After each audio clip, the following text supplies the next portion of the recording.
So in problem काय दिलाय बघा. In compound microscope focal length and aperture of object lens. मग लक्षात ठेवायला पाहिजे compound microscope object lens small असते आणि आय लेन्स लार्ज असते. लेन्स स्मॉल, डायमीटर स्मॉल, त्यामुळं ह्यात ॲपरेचर म्हणजे डायमीटर विचारलाय. लेन्स स्मॉल आहे त्यामुळं ॲपरेचर याचा स्मॉलच पाहिजे, त्यामुळे स्मॉल ऑप्शन बरोबर आहे. आता regarding focal length, lens use करतो आपण कॉन्व्हेक्स लेन्स. मग फॉर्म्युला काय लेन्सचा, फोकल लेन्सचा? It is 2n-1 upon r. म्हणजे focal length and radius direct relation असते.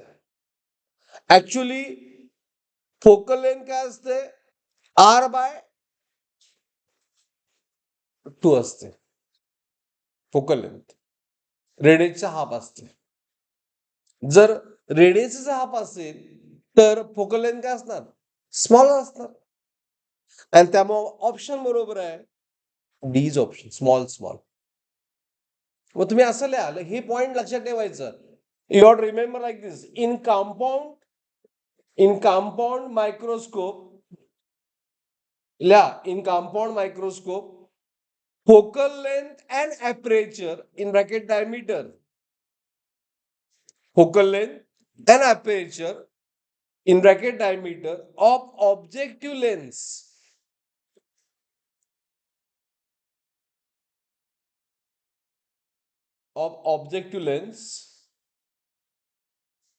is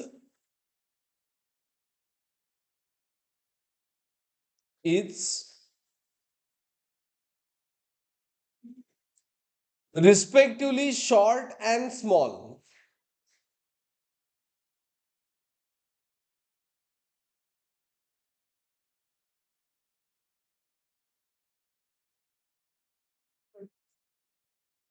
understood? लक्षात?